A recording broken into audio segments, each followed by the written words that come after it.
So how do you control a populace? It's very simple. You subdue the men, you make the women in charge, you make it a matriarchy, and then you use emotional arguments via the propaganda mechanisms because women are more likely to agree with them, and then you have the entire population under control. That's why it's done on purpose. They don't want a man to have any degree of control over anything in his life. You know, even his own house. You can't be the king of your own household anymore.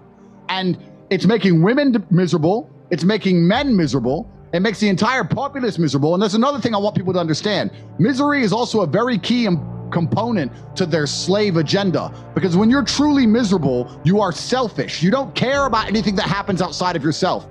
People say that you and I perhaps were angry people, but I'll tell you something. We're positive people because we care.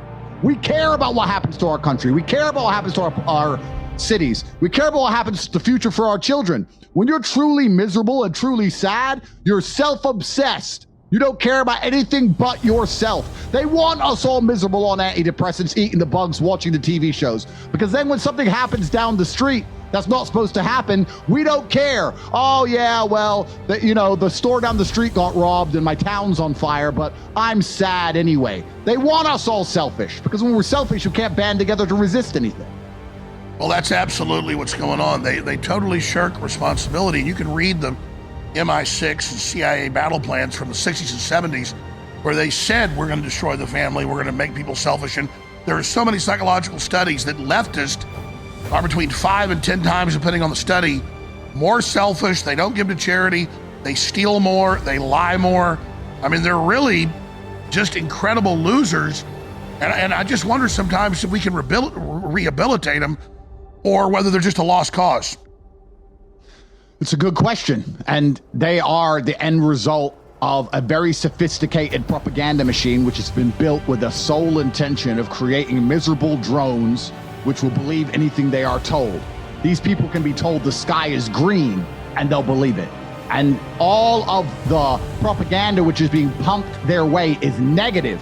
The world is going to end because the sun is hot. Don't have kids, that's bad for some reason. Don't eat meat, only eat the bugs. Sit at home, you should have a therapist, you should be on antidepressants. Like, they're just trying to pump nothing but negativity of these people, and they absorb it. And this is what I said to one of my friends. My friend said, Andrew, you've been through so much for telling the truth. Why do you do it? And I say, well, you either fight against the injustice and tell the truth and you suffer the consequences of that, or you believe the bullshit and suffer the consequences of being at war with your own mind and your own biology and end up miserable anyway. There is a war that cannot be escaped, and I would rather live true to God and tell the truth and fight the war this way. But it's truly incredible that these leftists do what they do. And I also think there's something that global about the world that most people don't understand.